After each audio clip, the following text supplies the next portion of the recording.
Ahoy, hoy, NightMericans. I'm your host, Aaron Sagers, journalist and paranormal pop culture expert and basically researcher of all things weird. And I currently appear on Travel Channel's Paranormal Caught on Camera.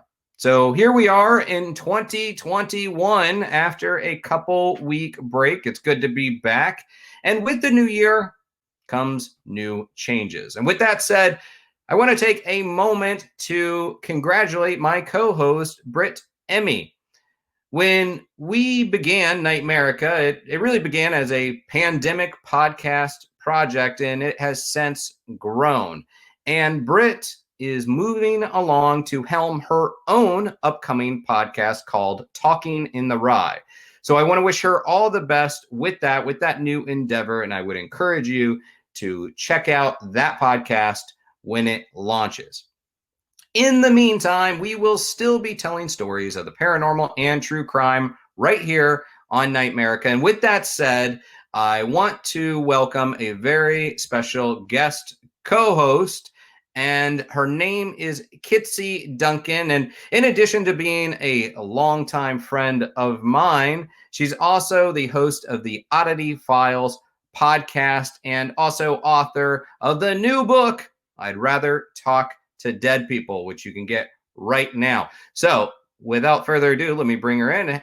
Hello, Kitsie. Hey. Thank you so much for having me. I'm so excited. I'm excited to have you here. Only, I guess, I want to say a couple months ago, but it was more like half a year and change ago, I was on your podcast on the Oddity Files. It was. And I'm so excited you asked me to hang out with you today. Super stoked. I am super stoked as well. And well, I'm managing all of the technology on this. So bear with me if there are any hiccups. We'll just blame it on ghosts. So yes, absolutely. We'll do that. Actually, speaking of ghosts, tell me a little bit about I'd Rather Talk to Dead People. It's big news. You have a book out. And what's really the thrust of it? So I was late in the game into the world of paranormal, unlike yourself and so many, friends we have out there. I got into it in my late 30s and I went full ham. I mean, I became obsessed. I couldn't get enough of the shows, the websites, all the stuff and all the things. And it kind of turned into this YouTube show, which went on to Amazon Prime. And somebody, Dave Schrader, you may know, he's also on the Travel Channel with you on Holter Files, contacted me. He's like, so, Kitsie, have you ever thought of writing a book? And I'm like, well, I have, but why, Mr. Schrader? And he's like, well, I've got this amazing publishing company that they're looking for new authors. It's Beyond the Fray Publishing. And I mean, they weren't just like, oh yeah, write a book. Cause they asked me if I could write. And I'm like, well, I write stories for my podcast. So sure. Yeah.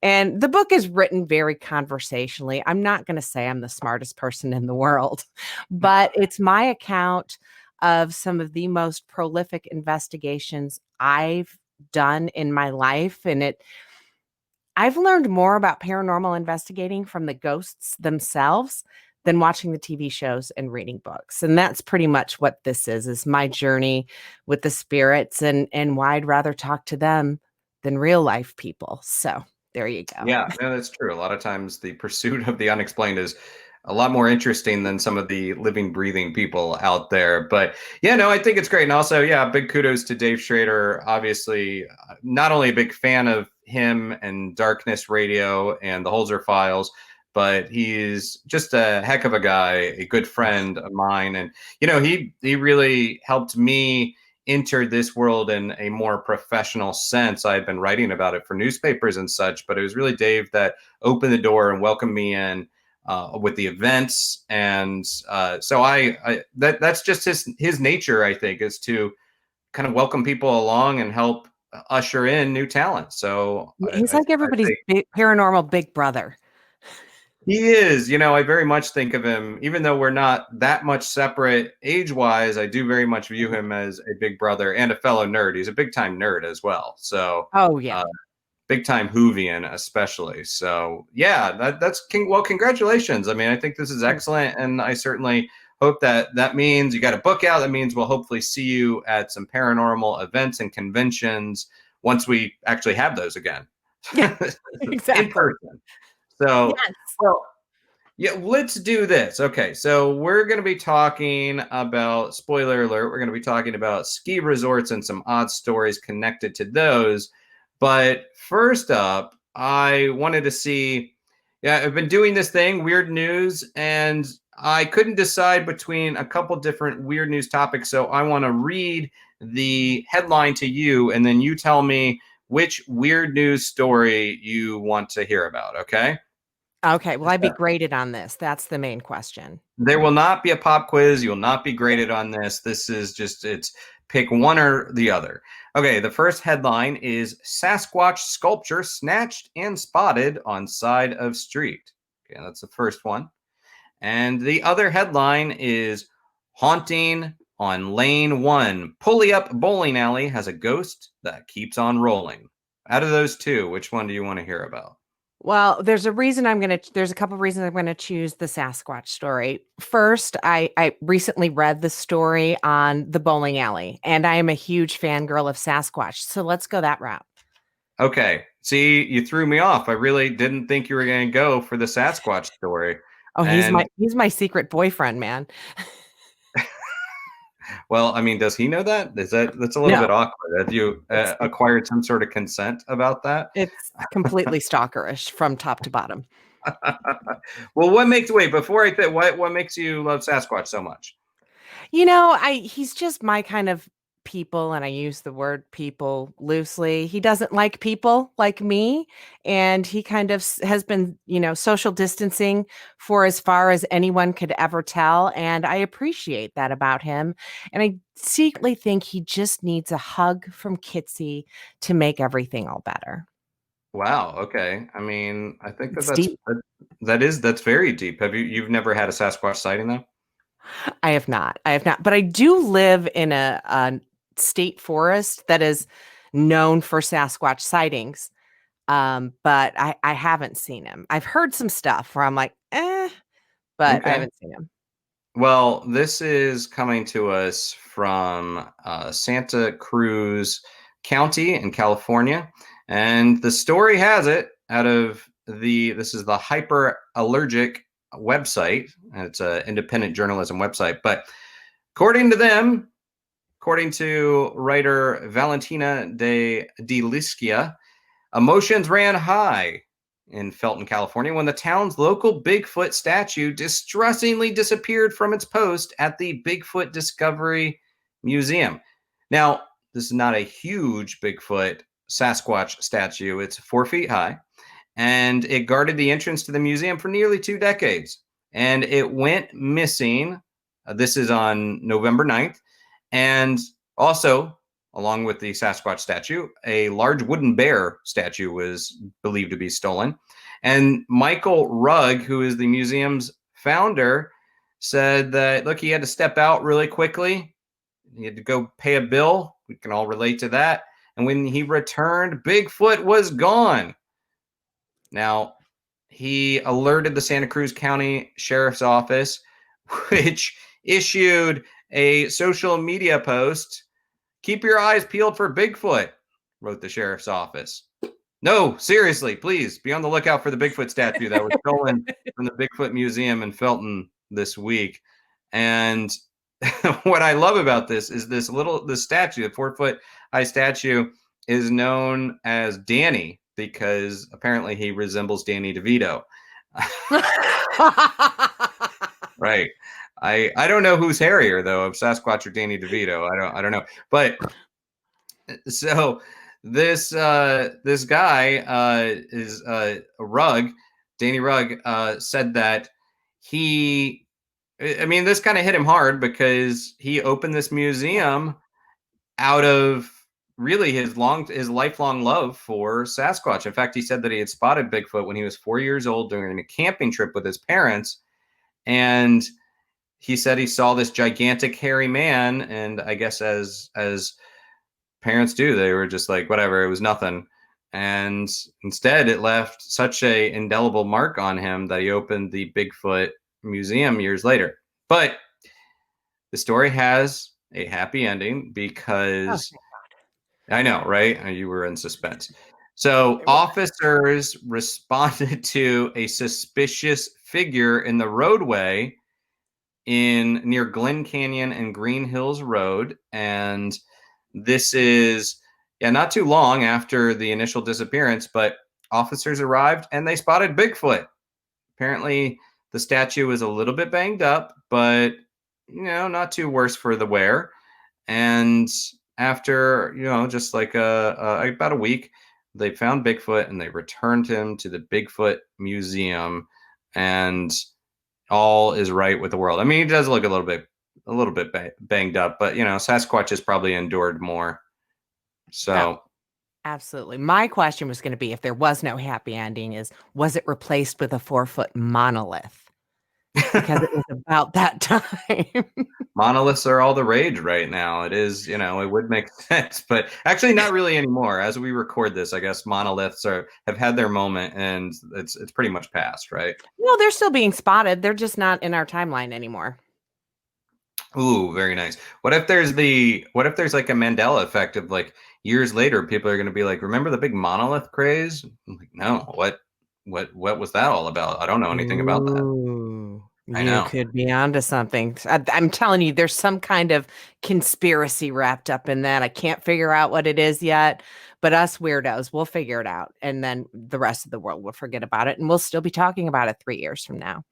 My theory on the monolith is that it is the aliens putting up essentially like construction scaffolding around Earth, and they're going to hang a big sign around our planet saying, "Under pardon our dust, under construction, bad time to visit, come back at a later date." And it's really like until humans get their shit together, it's like just skip this attraction, come back later. Yeah, absolutely. I mean, it makes complete sense. We are Pardon under our dust, complete our galactic construction. dust. Yeah. um, well, let's dive into the topic at hand. Are you a big skier? You like to get out there in the powder? My shirt says today, it says indoorsy. So no, not Indoorsy me. is what Kitsie's shirt says. Yeah. Have you ever done it? Have you ever gone skiing? No, I'm terrified. I'm a klutz, like to the nth degree. So I will break something. I used to when I was a kid sled up in Wisconsin at my grandparents' house, and I think I ran into a couple trees. It could be what's wrong with me, those concussions from childhood. Oh, food for thought. Maybe that's why you're seeing so many ghosts.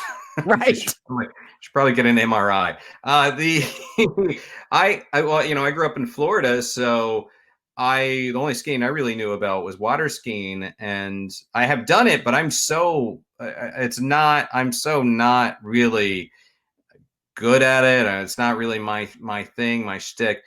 But when I was a young paid journalist, I did work for a travel magazine, and I was locked away in an office, but had to write a skiing article about it was something about the best places to ski, off-season skiing or whatever. And the article did so well that they started asking me to write more skiing articles. So there was this stretch of time where I was writing a lot about skiing and making skiing recommendations without knowing anything about it, and it definitely not being my sport of choice. I love that little insider intel. I will not read those articles because did you even know what you were talking about? Well, and it just goes to prove that you can really write about anything. Research is Yeah. a powerful thing. If you know how to research, you don't actually have to be a skier to write about ski. It helps though, but yeah. So I feel like I'm kind of showing how the sausage is made. Although that was a long time ago when I was that young writer writing about skiing. But I do like the trappings of ski life. I like the idea being by a fire, right? Yeah, same. So, and In a and I'm lodge not. with like a bourbon in your Yeah, hand, telling stories about not skiing. yeah, a hot toddy. And I'm not even as you can see as we record this. I'm wearing a tiki shirt. This is very much that's my vibe. But I I enjoy the idea of wearing a sweater at a ski lodge or in off like the coast of Scotland or Ireland. I'm not normally a sweater guy, but in those instances, in a ski resort, I think I would be very much a sweater guy. So, Oh yeah, it's got to be like cable knit, a yeah, la yeah. like Chris Evans in oh shoot, what was Knives that Out. movie? Yes, it's got to be that exact sweater. Yeah. I see. Okay, I'm down with that. Yeah, a little bit kind of ragtag, maybe. Mhm. The sweater has seen some adventures. Yeah, So, if we can get Chris okay. Evans there, that'd be great too. I'm sorry, did I say that Well, out loud? we did, and we can acquire the sweater. I don't. I think it would probably be violating a few laws if I acquired Chris Evans for you. Okay. Uh, Well, yeah, sorry. don't be No sorry. filter on Captain, Casey. Sorry. he's Captain America. I mean, the thing is he's a damn handsome man. And not only is he a damn handsome man and a good actor, he seems like a really good human. He is. He really is. I've been fortunate enough to work with him at the day job. My husband and I run a photo op company for conventions, fan conventions, and I've worked with Chris on several occasions. And he's actually, you would love him. He's a little snarky, a lot of awesome, and not bad to look at. So yeah, Right. I'm excited for weekends where I get to hang out with Chris. Everybody, if you're just tuning in, nobody tunes in. But if you're just listening now, welcome to the Chris Evans podcast, where we talk about our mutual loves for Chris Evans and the sweaters he wears. I did Let's that. My bad. let's get back on track a little bit. I'm like, well, we're on the same page about enjoying the trappings of ski life. But along with that, we have some cool stories, creepy stories that come out of some ski lodges and resorts and whatnot. And before we get into that, let's hear from one of our sponsors.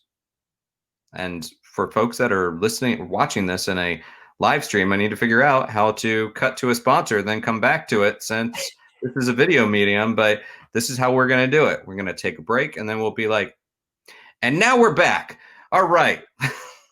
Works for me. Yeah, right.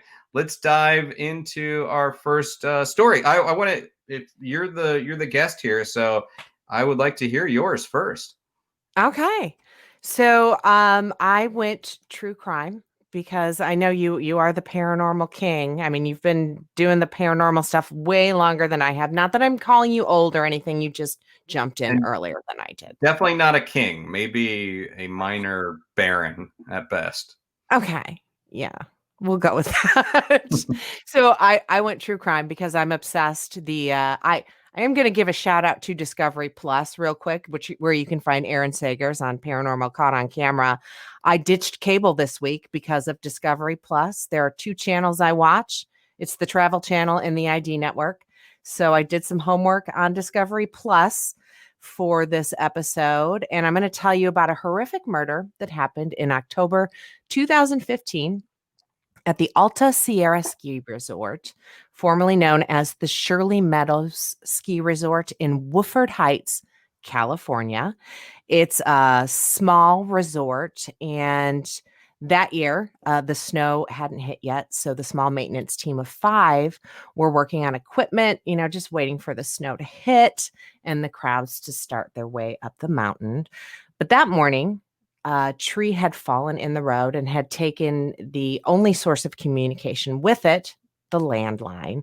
I guess it was Mhm. up there high enough in the mountains where there was no cell service, which I don't know if I could work in that kind of situation. I'm too dependent on cell service. It already sounds like Um, a setup for a horror movie, but Well, I mean, literally, it turns into one. So, spoiler alert. So, the men in the crew, which consisted of Bobby Rhines, the supervisor of the crew, Tommy Ertz, and a 17-year-old high school student, which I couldn't find online his name, but in the TV show I watched about it, they called him Nick. So, we're going to call him Nick. And Carl Woolwine, who was 50-year-old divorcee with 2 children. He was the new guy on the team.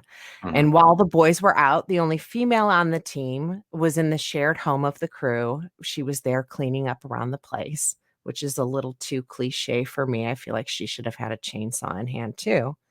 But Right. her name was Joanne Noble, and she was dating Tommy Ertz at the time. And this is where things get a bit sketchy, but instead of leading you on several directions like the TV show does, and that's why I love them so much, we're going to get right to it, kind of. So Okay. later that night, heading down the mountain from a weekend getaway, Carl's ex-wife Lynette and their daughter Amber spot his van on the side of the road with the keys inside. And I thought, oh, this is it. They're going to find something. But they really weren't that concerned because allegedly his van broke down all the time. But when they got home and they find Lynette's son John at home, and he was supposed to be at Carl's house, Lynette gets concerned. So she calls Bobby, who's the supervisor of the crew, and is like, have you seen Carl?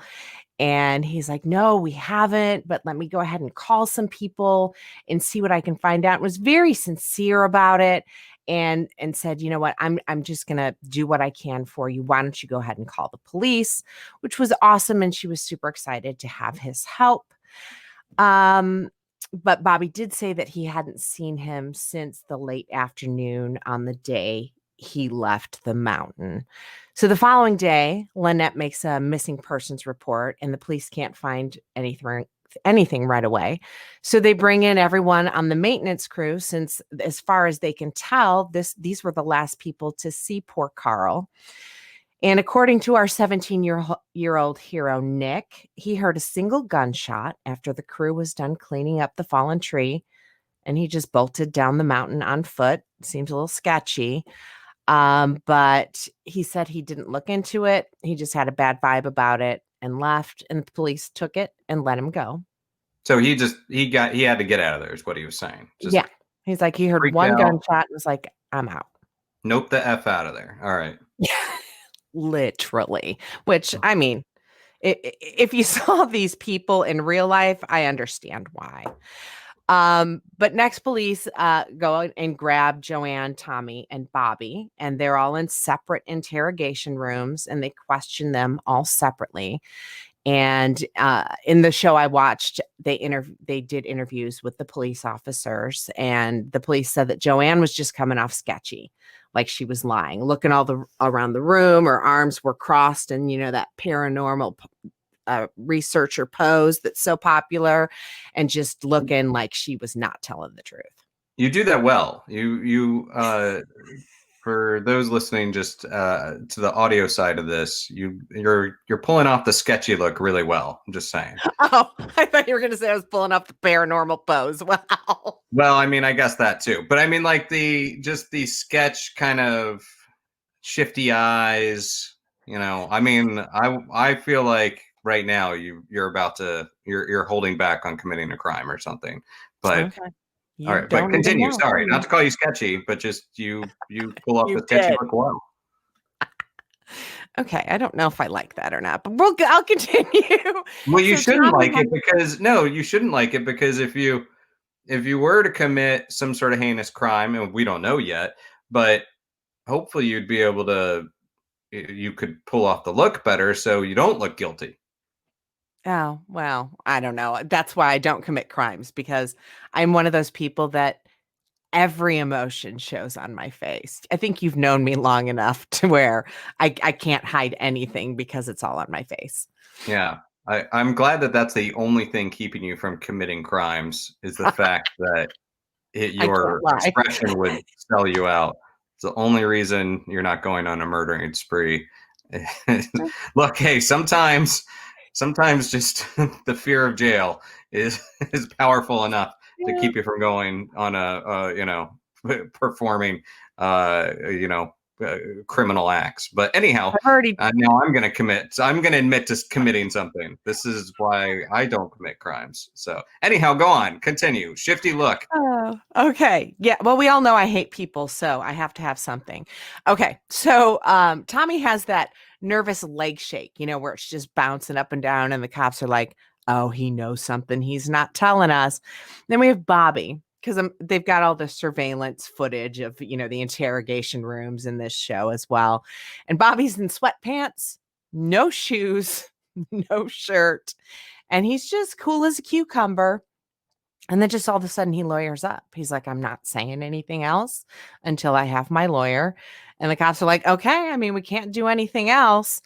And Tommy, in the interim of when Bobby has started the lawyer up process, gives a full confession of how the actual events went down because that leg shake was just too much for him. Mm-hmm. He tells police that Carl had made a comment about his girlfriend, Joanne, and he didn't like it. And he went and told Bobby about it because not only was Bobby his supervisor, but he was like a father figure, and Tommy was like a son figure to Bobby. And Bobby was lit. He was not happy about it whatsoever. So he grabbed Tommy, and the two went off to confront Carl. Bobby did most of the talking, and both Tommy and Bobby had just been out shooting targets because apparently that's what you do when there's no snow at a ski lodge is you shoot things in the woods. I don't know. Like I said, I've never been to a ski lodge. And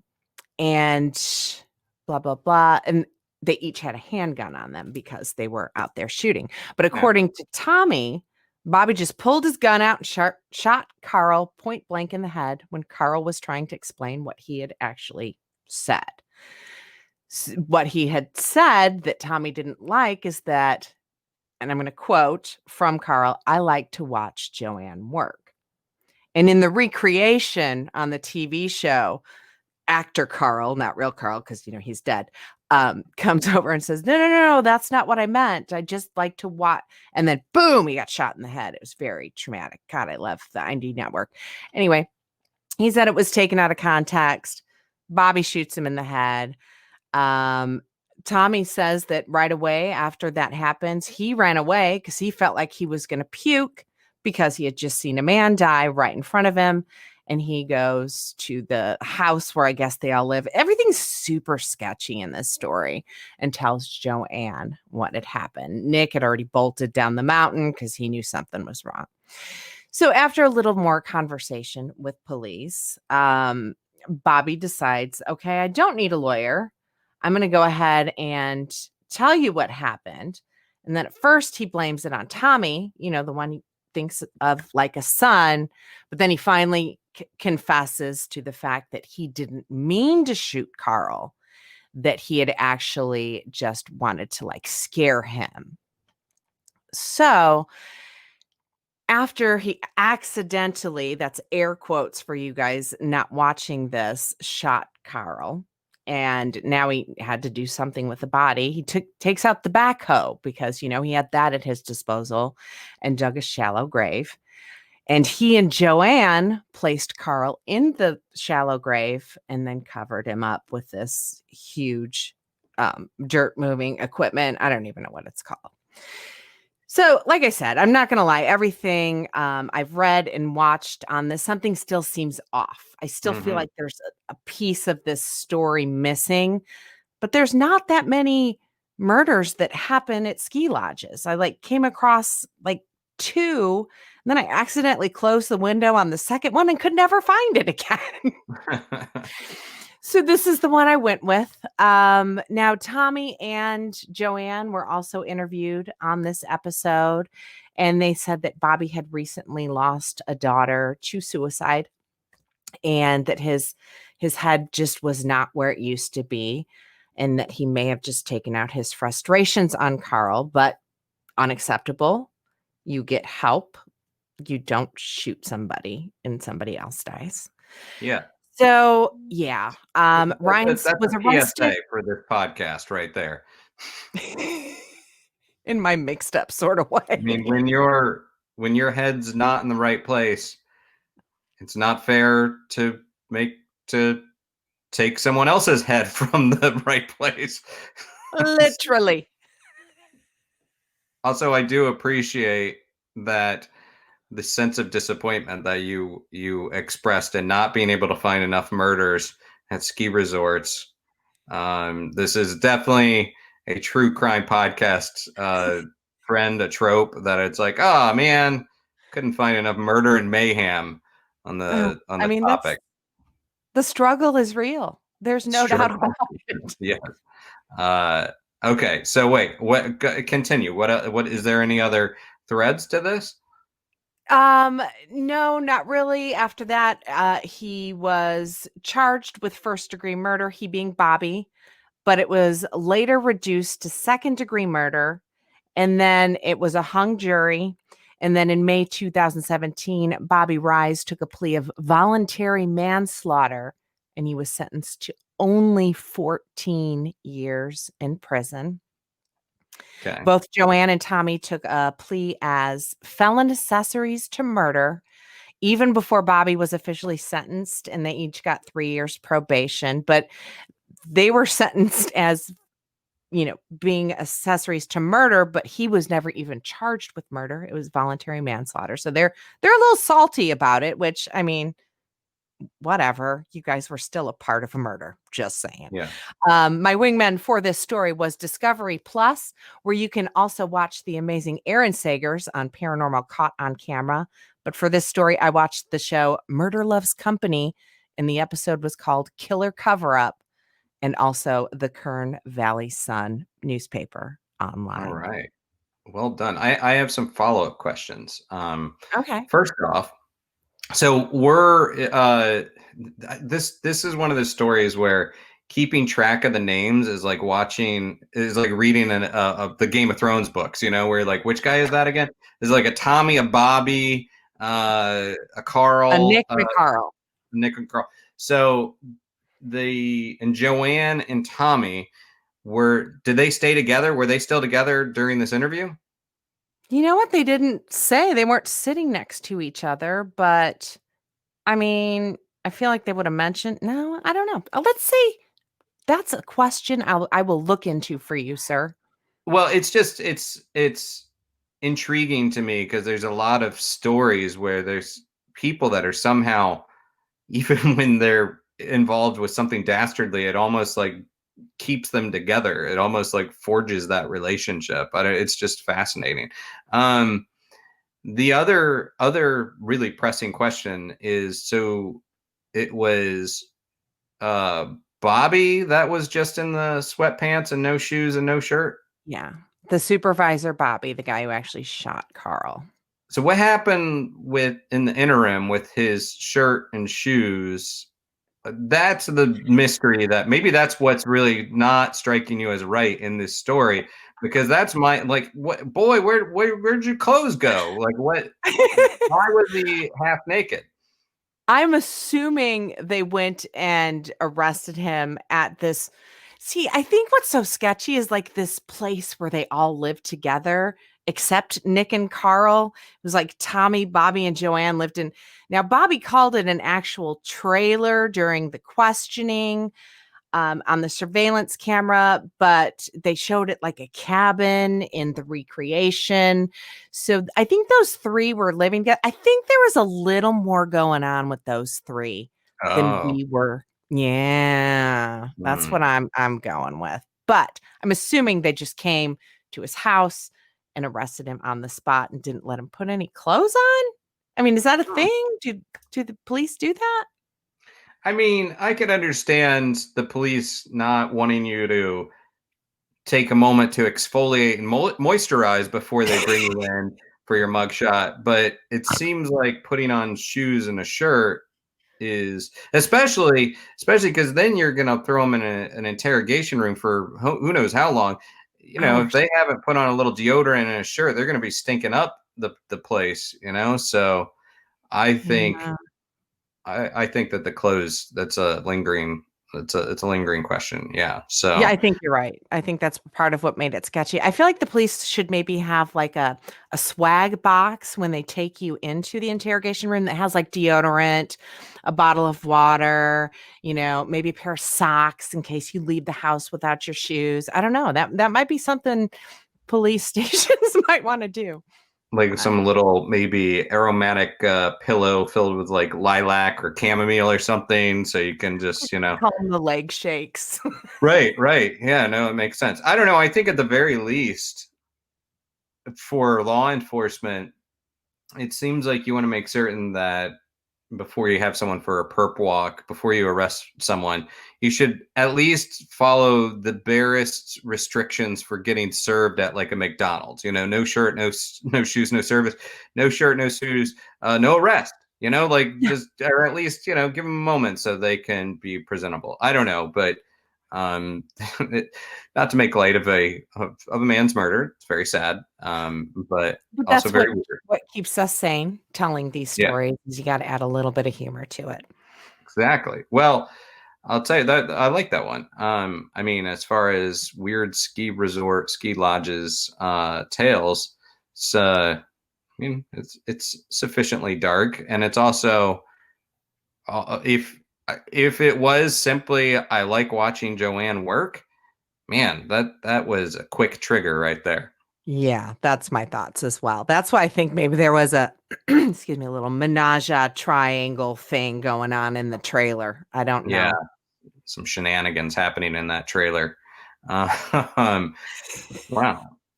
Well, hey, I'll tell you what. Before I dive into my story, let's hear from another sponsor. And we are back. And your story was set in a ski area trailer. And I'm going very much for the opposite end of the spectrum because I want to head to Canada. Oh, Canada. So sort of North NightMerica country, I guess. And we're going to head to the Fairmont Banff Springs Hotel in Alberta. Banff. I keep wanting to say Banff, which is a sound Nightcrawler makes in X-Men when he teleports. Banff, but it's Banff in Alberta, and it's located in the Banff National Park, which is 1.6 million acres in the Canadian Rockies. So great place for skiing and hiking, and also apparently hauntings. So at the Fairmont Banff Springs Hotel, the hotel itself was built in 1888. The architecture is modeled after a Scottish baronial castle.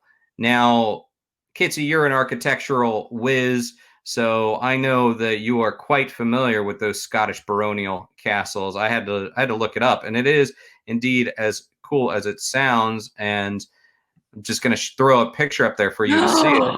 Yeah, Oh it's my God. this is a gorgeous structure. It's the kind of place that well, you know what it for those that are listening to the podcast, this is an audio medium, but we're also putting this out there on video. But this gorgeous castle nestled at the foot of these mountains, surrounded by trees. You know what it automatically makes me think of? What does it make you think of? Take a look at that. It makes well, first I thought of the Stanley Hotel, but it's even more stunning than that. It looks like a shining hotel. You know, it looks like the Overlook Hotel. It looks like a place that you could get that's massive, and you could get locked away and stuck in a snowstorm for a long time. But it is quite a gorgeous place. So it was sort of the origin of it was there was the Canadian Pacific Railway, and the hotel was built to be this bastion of luxury. And as the Canadian Pacific Railway, as the railway stretched westward, it was important to have a stopover for those that were traveling along this new route, this new railway route. And this mountain scenery, the natural thermal pools nearby really created a location for a world-class destination. And today, this national park is the busiest in Canada. And when this hotel first opened, there was a man named Sir William Cornelius Van Horn, which I just like. He was the railway pioneer. It's like the kind of name you have to say, like Sir William Cornelius Van Horn. When he established the hotel, he said, if we can't export the scenery, we'll import the tourists. So this hotel, when it opened in 1888, it was to spend a night there cost $3.50. Right. What is that in today's money? Do we know? I didn't do the conversion, but I don't a lot. understand. So, I'm yeah. guessing a lot. And so the hotel itself, it's a UNESCO World Heritage Site, 15 floors, 768 rooms, 11 restaurants, 14 shops. I like this. There's a 100-foot lap pool and a 50-foot heated outdoor pool. And there's also a spa with 23 areas. And these include 3 waterfall treatments, an indoor mineral pool, an outdoor whirlpool, and get this, a eucalyptus inhalation room. Okay, I'm leaving right now. You can finish this, right? Because I'm heading there Right. right I now. know. I want to go as well. And really the eucalyptus inhalation room is definitely, I like that. That's either the creation of a very creative drunk or high person that's like, let's just build a eucalyptus room. I don't know. Eucalyptus inhalation room. Never heard of that before. Me neither. So this is definitely a swanky, gorgeous hotel. Some of the famous guests that have stayed there included King George VI, his wife, Queen Elizabeth, the Queen Mother. Bob Hope has been there, Bing Crosby, Marilyn Monroe. Weirdly enough, it also appeared in the Chevy Chase movie The Great Goose Caper of 2011, a classic. And it's, you know the Great Goose Caper. And it's been called Canada's Castle in the Rockies, and also said to be the most haunted building in Alberta. So let's dive into some of these ghosty tales. I'm telling you, I didn't want to go for the spa. I definitely want to go now if it's haunted. I know. So let's go. I want to investigate the eucalyptus inhalation room. Who's to say there's not a ghost in there? So one of the most famous stories out of the Banff Springs Hotel, is of a ghost bride. Classic paranormal trope, the ghost bride, right? Lady in White. Lady in White. Well, this particular story dates back to the late 1930s. Some of the stories put it 1920s, but the most consistent date I can find is late 1930s. So the story is, young woman, young couple, wedding day, happy day. She's decked out in her wedding gown, ready to go. And she descends the hotel's marble staircases. One staircase, marble staircase. And obviously quite happy. Maybe she's a little giddy. Maybe she's moving quickly, but something startled her, perhaps. Or maybe she hooked the heel of her shoe as she was going down. Other stories say that she actually caught herself on a flame, went too close to a flame of a candle, and started to catch on fire a little bit. But whatever happened, the consistent part of the tale is that she fell. So what you're saying, she stopped, dropped, and rolled down the stairs, right? I think more like fell, tumbled, and died on the stairs, because she crashed to the bottom of these steps and killed her, neck broken. And now it's hard to pin down some of the facts with this, but this is such a popular story that some people say that they've seen this apparition of a woman in her wedding dress dancing in the hotel ballroom, or walking down the staircase, or in the Rob Roy bar of the hotel, which I like the most. Anytime you got a little booze and booze. But what I like about this story the most is that it's so famous that and been spotted, but this ghost bride has been seen by so many people that in 2014, the Canadian Mint put the ghost bride on a coin and stamp. Oh, And get out. yeah, and David Roberts, who was regional vice president and general manager of the hotel at the time, said, "We have long been known to visitors around the world for the tragic tale of the Ghost Bride. Her chilling resemblance has been expertly captured on this new coin and stamp, and it's a novel way for her spirit to live on beyond the walls of the hotel." And this coin and stamp, it's kind of nifty. I don't have a picture on hand, but I'll put it up on the Instagram. It's a lenticular image, so you see the ghost bride's face, and then as you move it, the bride's eyes suddenly open, and then the candles that are in the background light up, and also you see the image of the majestic hotel in the background. So she's a popular spirit there, but she's not the only one. She's like the I love mark. how they've embraced it though, and are like, "Yeah, we're excited to have this coin and come see our bride," pretty much. Exactly. And I always like it. There was certainly a time when there were establishments that didn't embrace their ghost stories. They thought maybe it was bad for business at one time, but now there's a lot of people that do kind of embrace that. It's good for business. But the other one that they embrace is the ghost of Sam McCauley. Now, Sam was the former head bellman of the hotel. Sounded like a really friendly guy, actually. Oh, White good. hair, plaid jacket, and a Scottish accent. And My favorite. All of right, them. he just sounds like a lovely man. Good old Sam McCauley.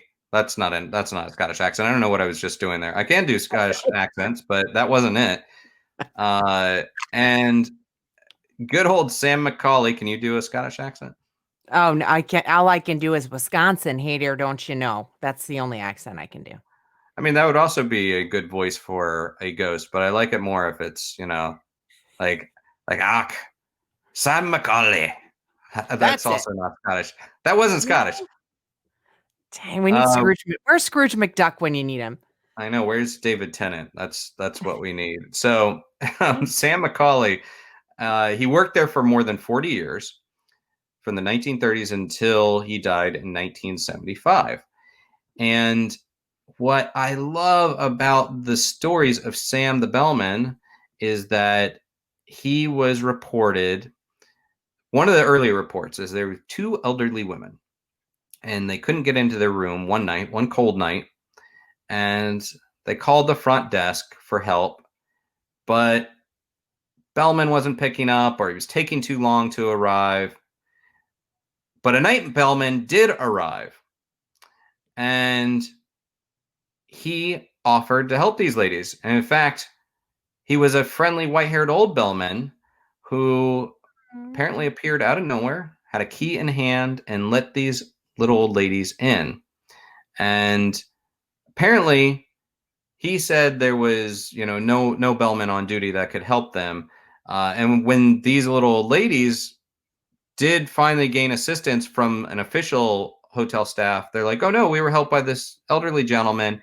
And the hotel staff was like, "No, no one is of that age or description on our staff."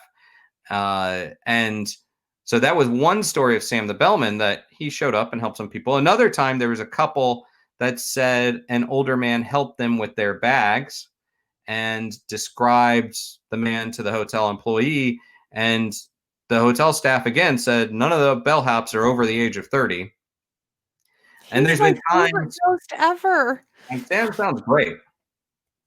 Sam the Bellman. He also, what also makes him pretty great is that when people try to tip him, that's when he simply vanishes right before their Oh, eyes.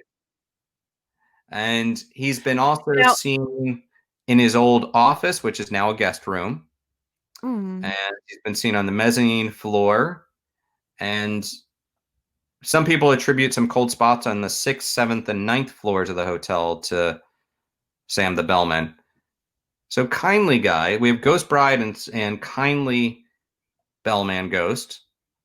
I wonder if Both people were right. to tip him with the money with the bride on it, if he'd actually take the tip. Oh shit. That's that's like Mind blown. that's next level. That's I like I don't know. Whoa, just threw me for a loop on that one. I don't I'm know. so weird. You have no idea. Well, maybe he would be like, "Why aren't I the one on the coin? I'm a Oh, nice oh. ghost." Maybe there's That's a when little, he'll take tips, is when he makes it on a coin. yeah, little spectral jealousy there. Well, so those are two kindly spirits, and there's a lot of stories within the Banff Springs Hotel, but I want to talk a little bit about the Lost Room 873. And this is the one that it's intriguing because it's the one that there's a lot of stories about it, but the hotel does not seem to want to talk about it. Now, Ooh. It should be said that Dennis Begin is a writer for Sun Cruiser Media, and he did some great research on this. There's a lot of research out there, but I want to tip my hat to Dennis Begin at Sun Cruiser Media. But so the Lost Room. So the story, there's a lot of different versions of this story, and they all center on this guest room that is missing somewhere in the hotel. And the one of the stories goes is that when the hotel opened in 1888, there was Bruce Price, who was an architect and designer. And one of the stories is that he misread the architectural plans and accidentally built the entire hotel facing backwards, and that the construction crew, as a result, built an extra room that did not have an outside window and was boarded up, and that the room they never inserted a door in this room, that so basically there's just this empty vessel of a room, and Okay. that Price, because he was embarrassed, decided just to continue on with the construction and ignore this lost room. Hmm. The staff had 200 other rooms to keep them busy, so who's going to notice this missing room, this walled off area? And that they discovered this, according to the story, in 1926 when there was a massive fire, and they discovered this lost room on the 8th floor. And it never had a number, so they never expected to find this. Now, there is some inconsistencies with this story, which is that the original hotel, first off, Bruce Price, I feel like the record should be set straight. This guy was an architect. He was a good architect. He's not going to accidentally misread his own plans, and he's not going to accidentally build a hotel backwards. No. No, no. There was a fire in 1926, and the fire destroyed much of the original structure of the hotel, and a replacement structure was later completed in 1928. So the fire took place in 26, and the replacement was completed in 1928. So, based on the damage I've read about this fire, I don't think that a room would have survived to this day. It seems like so much was destroyed that this lost Yeah. room perhaps didn't exist.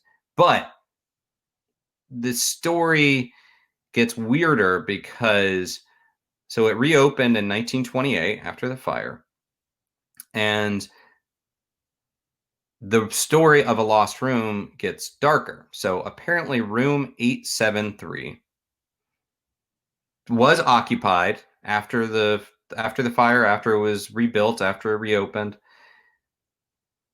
1928, supposedly a gruesome murder took place in room 873. And that, again, this is one of those classic tropes, murder suicide, that apparently a husband had killed his wife and their young daughter and then proceeded to take his own life, and that this was so traumatic that they boarded up this area, this room, and no longer allowed people to be in there, but instead, the room, people could hear from where the room once was strange sounds, screams, shadows moving about the area, maybe even a bloody handprint of a little girl in the Mm-mm. area on a mirror. And oh, and yes, so that's when they decided to seal up the room. There was this Okay. murder, and then they decided to seal up this room. And there's still apparitions claimed to be spotted in the hallway. Now, officially, the hotel does not wish to talk about this story. There is there's not there's not documentation that I could find about a gruesome murder taking place in 1928 in Alberta in this hotel, and it seems like something that would be documented. Yeah. But there does seem to be evidence that there was something of a room there. Room 873, apparently there are rooms ending with the numbers 73 on both the 7th and ninth floors, but not on the 8th floor. And until somewhat recently, the baseboard in the hallway on the 8th floor had been cut to fit the width of a door, and no door there any longer. But if you knock on the walls where a door would be, it sounds hollow, like there is a sound on the other Okay. side, or a room on the other side. Yeah. And there also at one point was a hallway light located above where a door should be, above where Mm. room 873 should be. Now, people still say that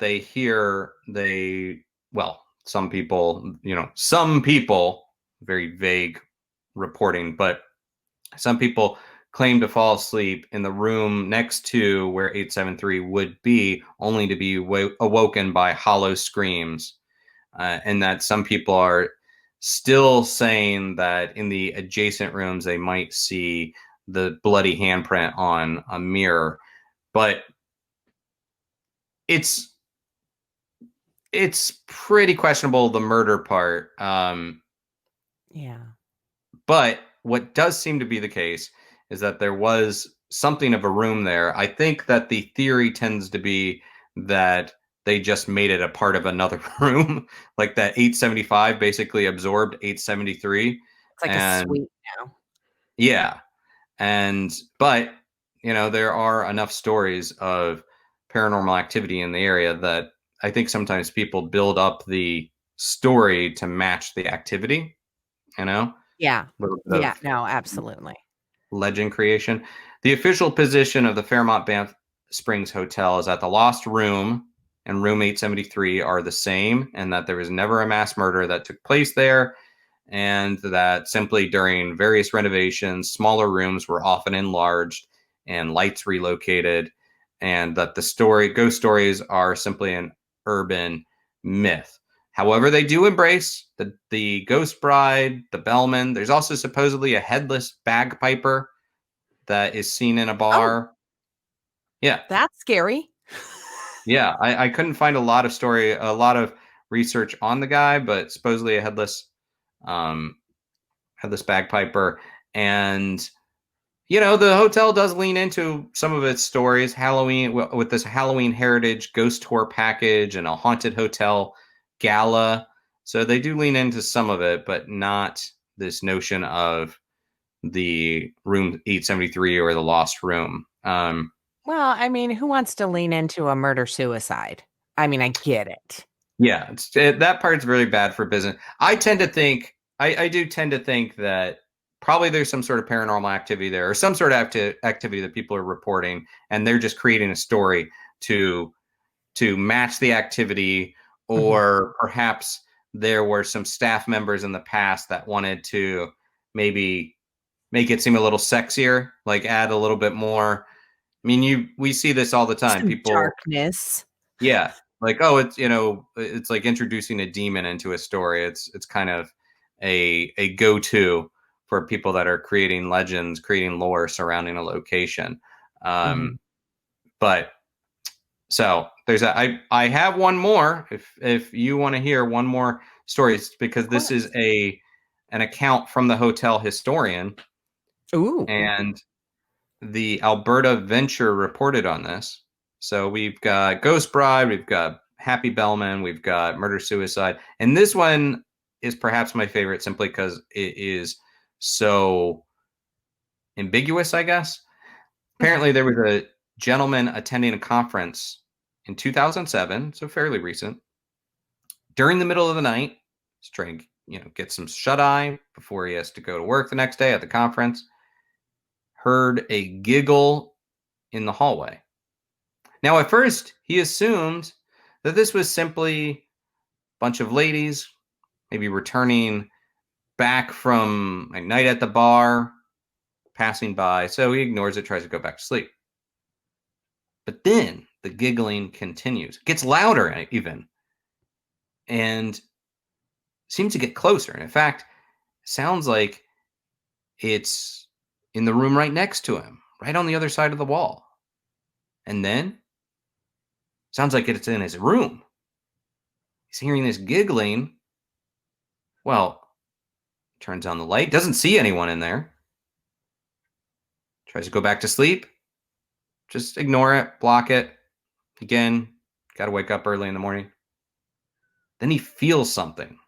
He feels a physical sensation as if something is trying to physically lift up his mattress and off the bed.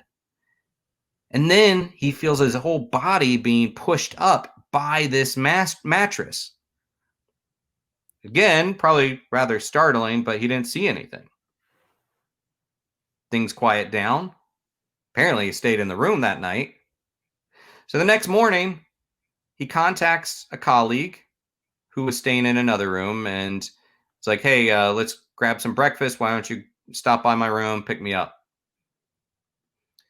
His colleague arrives, and as his colleague arrives, the man steps into the washroom and tells his buddy, his colleague, to wait a minute before they leave for breakfast, which I think is kind of weird and rude. If you're telling someone to come by and pick you up, Yeah. be ready. Don't step into the washroom. Perhaps that's why what happened next happened, because when he comes out, his buddy, his colleague, was no longer in the room, and the door was open, and the guy goes outside, looks into the hallway, and his colleague is standing out in the hallway underneath a picture. And when the man asks his colleague, like, what are you doing? I thought you were going to wait for me. He said that he was waiting in the room when something took his hand and gently pulled him towards the door, and he felt a pulling sensation out to the hallway as if something wanted to get him out of the room for some reason. So sounded like whatever was in there wanted this guy alone. Apparently. At that point, that's when he asked for a room change. Eh, I mean, I feel like if something's moving my bed, I mean, you and I have done our fair share of conferences. And if somebody's trying to levitate my mattress and I'm trying to sleep because I got to work in the morning, I'm going to ask for a room change or an exorcism. One of the two. Yeah, and that's the thing, is that I absolutely love staying in haunted hotels, but then there is the element of, like, when you have to wake up the next day, it's work. You need to just focus on sleeping, so then you can work the whole next day. It's a long day. One of the stories along those lines that I tell is that I was staying at the Stanley Hotel, the Shining Hotel, as we were talking about earlier.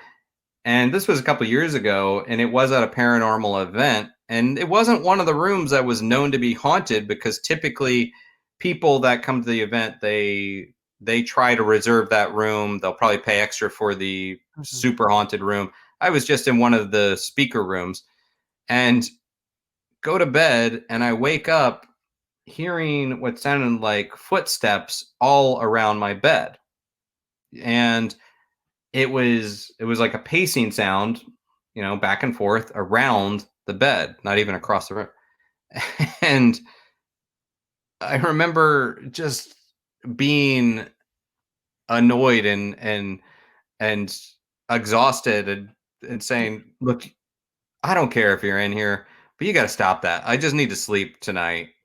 Like this, like, whatever it is, like just it's fine if you're in here. Just stop so I can go to work tomorrow. And then it stopped. So Yeah, I think there was one hotel that wasn't known for haunted activity. It was in Tulsa, Oklahoma.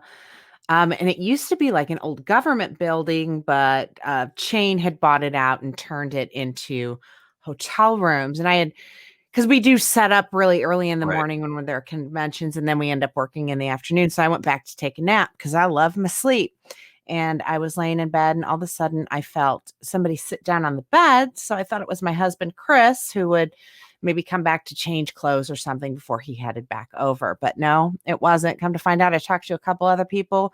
People were getting phantom phone calls. Weird stuff was going on in that hotel all weekend.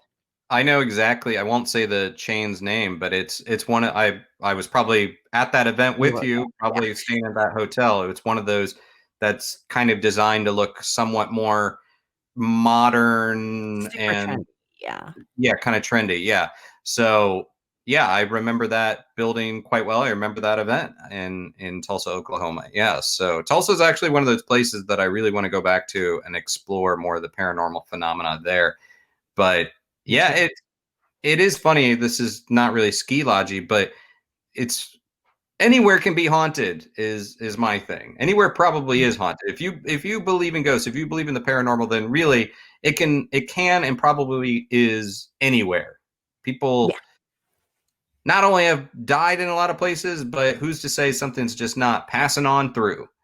And Yep. your standard chain hotel, new building, whatever, I think is can quite potentially be haunted, as well as the old building that's 132 years old. It's like anywhere can be haunted. Agreed. Preaching to the choir, sir. Preaching to the choir. Well, I mean, you would know. You wrote about it in your new book. I'd rather talk to dead people. I got the I title would. right now, right? I'd You rather did. talk. Yeah. For a moment, I almost said I'd prefer to talk to dead people, but I'm like, that's not the title. It's I'd rather Well, talk. that's not how Kitsie talks. That's not how kids talk. Well, I'd rather. before I let you go, what what's sort of happening? What recommendations do you have in the world of paranormal pop culture or regular pop culture? Anything that you want to put out there? What do you watch? So I've watched a bunch of awesome stuff, series on TV. Like I said, I ditched cable. HBO Max has a series on it called Ghosts. It's from the BBC. Definitely check it out. Snarky humor, all the hauntings, the ghosts are hilarious in it. Really, really fun time. And I just recently binged the last season of Sabrina, which I'm a big fan of all the witchy and all the darkness of that series. It ended well. It's not coming back. You guys sign all the petitions you want, but I don't think it's coming back. I thought the ending was good. Okay.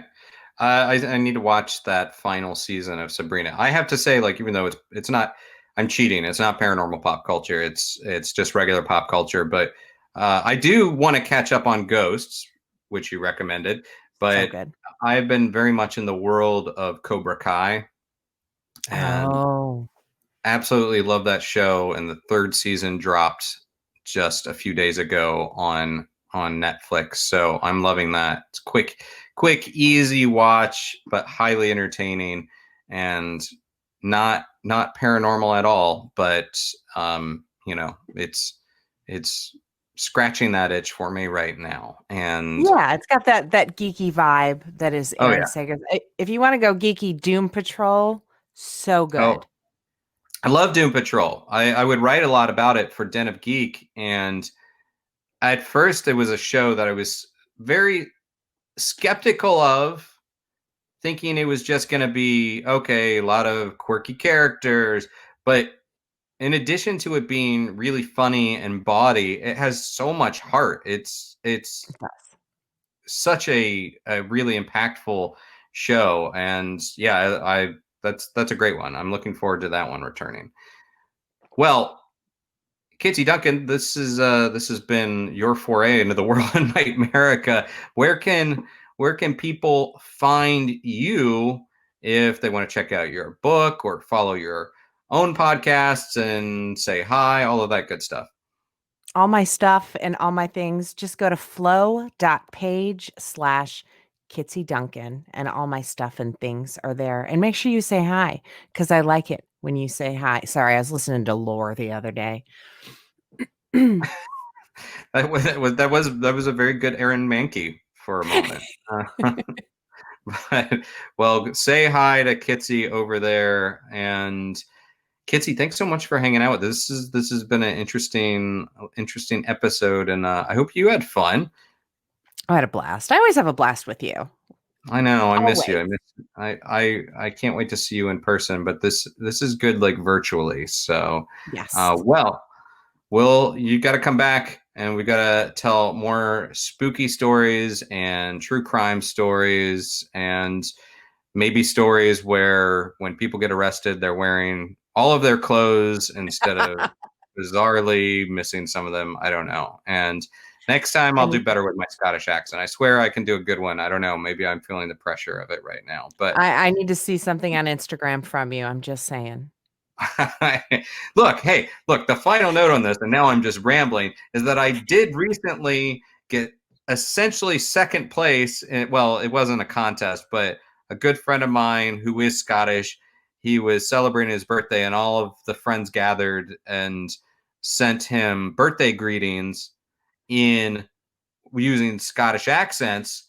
And apparently I was the second best out of all the English people. Out of all the Scottish people said that I was the closest to a Glaswegian accent. And The so NightMerica fans are not buying it because you I don't, didn't pull it. You didn't bring it. okay, it's like, well, I said, like, Stuart, aye, happy birthday, mate. There we go. See, now you So sound like David Tennant. Good job. I'm not quite David Tennant, but like just an angry, because sadly when I do accents, they just veer into cartoonish, like, when I do an Irish accent, it doesn't sound so Irish so much as like an offensive Lucky Charms cartoonish character. That's just offensive. Literally. No one wants to hear me do that. So it so now I'm gonna get letters, but hey, if people are writing letters, it means they're listening to the podcast. So Exactly. Where can they find you, Mr. Aaron Sagers? well, on here on NightMerica and all across the board at Aaron Sagers on Instagram and everywhere. So, and Patreon at patreon.com NightMerica and patreon.com Geeky Creepy Tiki Travels. So, all right, I'm going to get out of here. Kitsie, thank you for joining. I want you to stay spooky, and we will do this again soon. You too. Thank you. Anytime you need me, I'm here, buddy.